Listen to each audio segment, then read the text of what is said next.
عید الاضحیٰ یادگار ہے حضرت ابراہیم خلیل اللہ کی قربانی رضائے الہی کے حصول کے لیے ان مخصوص 3 دنوں کے اندر مخصوص جانور جو شریعت اسلامیہ میں متعین کیا گیا ہے اس کو ذبح کرنے کا نام ہے۔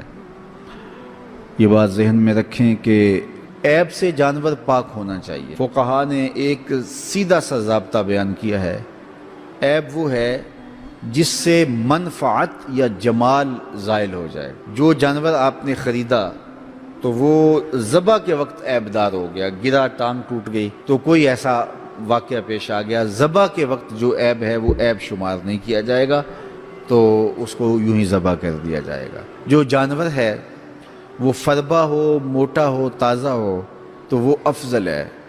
2 جانور کرنے کی بجائے 1 جانور فربا ہو تو وہ زیادہ افضل ہے۔ شریعت اسلامیہ نے صاحب نصاب پر قربانی واجب کی ہے۔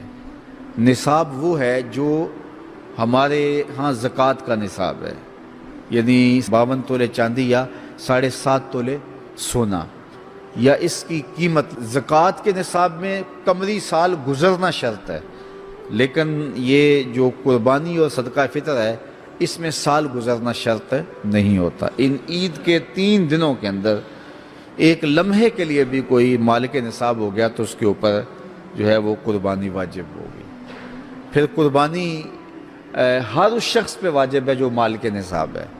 بعض اوقات گھر کے اندر کئی افراد مالک نصاب ہوتے ہیں تو سب پہ واجب ہوگی۔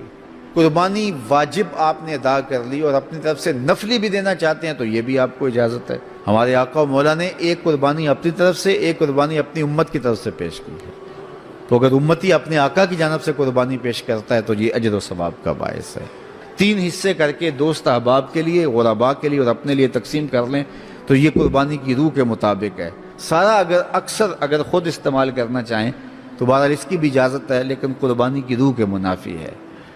جس کو گوشت لگتا ہے اس کو کھال بھی لگتی ہے۔ جس طرح گوشت آپ خود بھی کھا سکتے ہیں تو کھال خود بھی استعمال کر سکتے ہیں، یعنی آپ کھال کا مسلح بنا کے گھر رکھ سکتے ہیں، کھال کو اپنے گھر کی کسی ضرورت میں جو ہے وہ لا سکتے ہیں، لیکن قربانی کی کھال بیچ لیں اور اس کی قیمت اپنے مصرف میں لائیں، یہ نہیں کر سکتے۔ قربانی کی کھال اگر بیچ لی ہے تو اس کے پیسے صدقہ آپ کر سکتے ہیں، کسی دوست کو دے سکتے ہیں، کسی غریب کو دے سکتے ہیں۔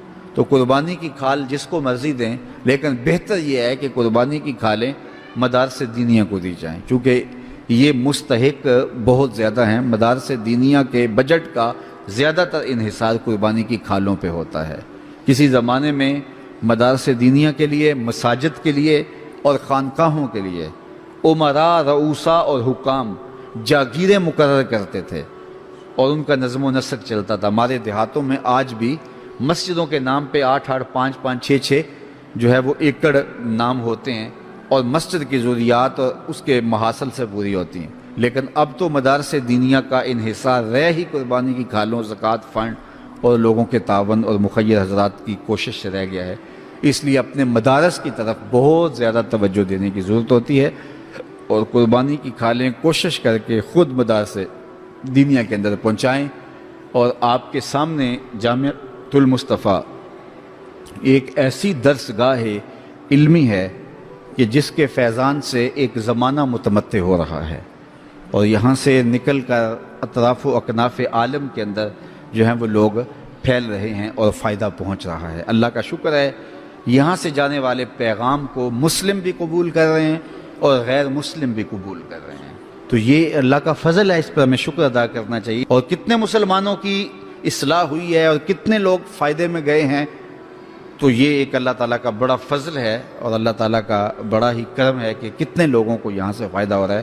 اور ظاہر ہے ہم ساری زندگی تو نہیں بیٹھ رہیں گے، ایک وقت عمر کا، زندگی کا ہم نے پورا کرنا ہے، اس کے بعد ہم نے چلے جانا ہے، تو ہماری جگہ اوروں نے آنا ہے۔